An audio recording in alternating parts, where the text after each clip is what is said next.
اس لیے میری آپ سے گزارش ہے، محرم الحرام کا مبارک مہینہ شروع ہو چکا ہے۔ اس مبارک مہینے میں نہ تو تم خود ڈھول بجاؤ نہ اس کے قریب جاؤ۔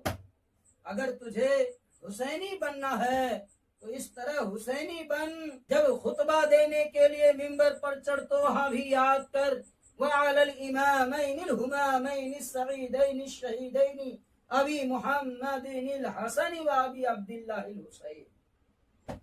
تو یوں ہم اور آپ حسینی ہونے کا دعویٰ کریں، سال میں صرف 10 دن ڈھول بجا کر کے حسینی بننے والا نہ بنے۔ یوں تو ہماری طرح اپنے سروں پر ٹوپی اور صافے باندھنے والے تمام قسم کے ناہنجار نااہل ملیں گے، جو ڈھول بجانے کا دعویٰ کریں گے، جو ڈھول بجانے کا حکم دیں گے، جو ڈھول بجانے کے لیے کہیں گے، لیکن ان ناہنجاروں کی باتوں میں نہ پڑو۔ اللہ فرماتا ہے فَمَن يَعْمَلْ مِثْقَالَ ذَرَّةٍ خَيْرًا يَرَهُ وَمَن يَعْمَلْ مِثْقَالَ ذَرَّةٍ شَرًّا يَرَهُ۔ قبر میں تم سے پوچھا جائے گا، ان مولویوں سے نہیں پوچھا جائے گا جو کھلم کھلا اعلان کرتے ہیں محرم میں ڈھول بجاؤ۔ تمہاری قبر میں وہ نہیں جائیں گے، تمہاری قبر میں صرف اور صرف تمہیں تنہا جانا ہے۔ جو ڈھول بجوایا ہوگا وہ تمہاری قبر میں تمہاری طرف سے جواب دینے کے لیے نہیں آئے گا۔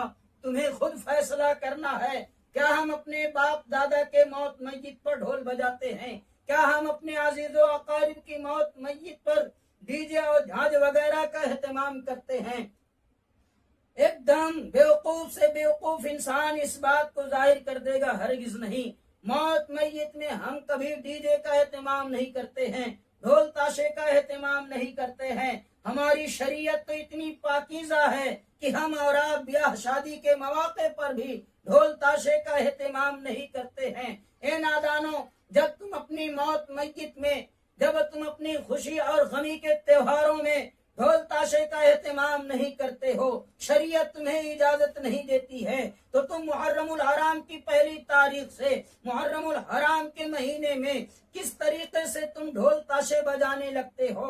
کیا کبھی تم نے اپنے گاؤں علاقے کے علماء سے اس مسئلے کو پوچھا ہے؟ اگر تم نے نہیں پوچھا ہے تو قرآن کی آیت دیکھو، رب فرماتا ہے فَاسْأَلُوا أَهْلَ الذِّكْرِ إِن كُنتُمْ لَا تَعْلَمُونَ۔ پوچھو ان لوگوں سے جو لوگ جانکار ہیں، اگر تمہیں معلوم نہیں ہے، جو باتیں تمہیں معلوم نہیں ہیں، ان باتوں کو ان لوگوں سے پوچھو جو لوگ ان باتوں کو جانتے ہیں۔ اگر تم نے ان باتوں کو پوچھا نہیں اور غلط کر بیٹھا تو سزائیں ملیں گی۔ پہلی سزا تو یہ ہے کہ تم نے اس چیز کے بارے میں جانا نہیں، بغیر جانے اس کو غلط کر ڈالا، اور دوسری سزا یہ ہے کہ تم نے بغیر جانے بوجھے اس کام کو انجام دے دیا۔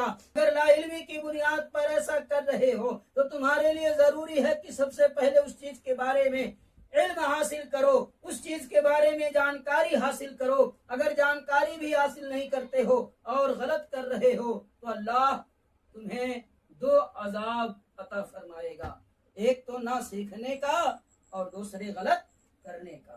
اس لیے میری آپ سے گزارش ہے، محرم الحرام کا مبارک مہینہ شروع ہو چکا ہے۔ اس مبارک مہینے میں نہ تو تم خود ڈھول بجاؤ نہ اس کے قریب جاؤ، نہ اپنے بچوں کو اس کے قریب جانے دو۔ رب فرماتا ہے یا ایھا الذین آمنوا قوا انفسکم واہلیکم نارا وقودھا الناس والحجارہ۔ اے لوگو، خود تم بچو اور اپنے اہل و عیال کو بچاؤ جہنم کی آگ سے، جس کے ایندھن لوگ اور پتھر ہیں۔ اگر تم نے ڈھول بجایا ہوگا تو تجھے دیکھ کر تیرا بچہ بھی بجائے گا۔ اور شریعت کہتی ہے اگر شریعت میں کوئی اچھی چیز کا ایجاد کرتا ہے، جیسے مدرسہ بنا دینا، جیسے مکتب بنا دینا، جیسے کتابیں وقف کر دینا، جیسے کتابیں لکھ دینا، اگر کوئی ایسا نیک کام کرتا ہے تو جو کرے گا اسے بھی ثواب ملے گا، جو پڑھے گا اسے بھی ثواب ملے گا، جو عمل کرے گا اسے بھی ثواب ملے گا۔ لیکن اگر کوئی شریعت میں غلط چیز پیدا کر دیتا ہے، جیسے ڈھول بجا دیتا ہے، تاشا بجا دیتا ہے، ڈھول بنا دیتا ہے، تاشا بنا دیتا ہے، جھانجھ بنا دیتا ہے، اگرچہ وہ نہ بجائے، اگر وہ بنا دیتا ہے تو بنانے والے کو اتنے گناہ ملے گا جتنے بجانے والے کو گناہ ملے گا۔ کیوں؟ نہ یہ بناتا اور نہ لوگ بجاتے، نہ رہتی بانس نہ بجتی بانسری، نہ یہ بناتا نہ لوگ بجاتے، جب اس نے بنا دیا تو لوگ بجا دیے۔ اب جو بجایا وہ بھی گنہگار، لیکن سب سے بڑا گنہگار وہ ہے جس نے بنایا۔ جو تعزیہ لائے گا وہ بھی گنہگار، اور جو تعزیہ بنائے گا وہ بھی گنہگار، اور جو دیکھے گا وہ بھی گنہگار۔ ہاں اگر تمہیں بنانے کی خواہش ہے، اگر تمہیں کچھ کرنے کی خواہش ہے، تعزیہ مت بناؤ، بنانا ہے روضہ امام حسین بناؤ۔ روضہ امام حسین بناؤ گے تو جیسے کعبہ مدینہ بنانے پہ ثواب ملتا ہے، کعبہ مدینے کی زیارت کرنے پہ ثواب ملتا ہے، کعبہ مدینے کی تصویر اپنے گھر میں رکھنے سے برکتیں نازل ہوتی ہیں، اگر روضہ امام حسین بناؤ گے برکتیں بھی نازل ہوں گی، ثواب بھی ملے گا، بلاؤں کو اللہ دفع بھی فرما دے گا۔ لیکن اگر تو نے دکھاوے کے لیے 2 4 6 کھنڈ تعزیہ بنایا، روپیہ پیسہ مال تباہ و برباد کیا، نہ تو اسے امام حسین کی روح خوش ہو سکتی ہے، نہ شہیدان کربلا کی روح خوش ہو سکتی ہے، نہ حضور سید عالم صلی اللہ علیہ وسلم کی روح خوش ہو سکتی ہے۔ اگر تو چاہتا ہے شہیدان کربلا سید الشہداء حضرت امام حسین رضی اللہ تعالیٰ کی روح خوش ہو جائے تو جو پیسہ تو تعزیے میں لگانا چاہتا ہے اسی پیسے کا حضرت امام حسین کے نام اپنی مسجد، اپنے مدرسے، اپنے محلے کے بچوں کو سپارے خرید کر کے دے دے، ان کے نام پر پارے خرید کر کے دے دے، قرآن شریف ہدیہ کرا کر کے دے دے، جب تک وہ بچہ پڑھتا رہے گا حسنین کریمین شہیدان کربلا کی ارواح کو ثواب پہنچتا رہے گا۔ تو یہ سب کام کرنا چاہیے۔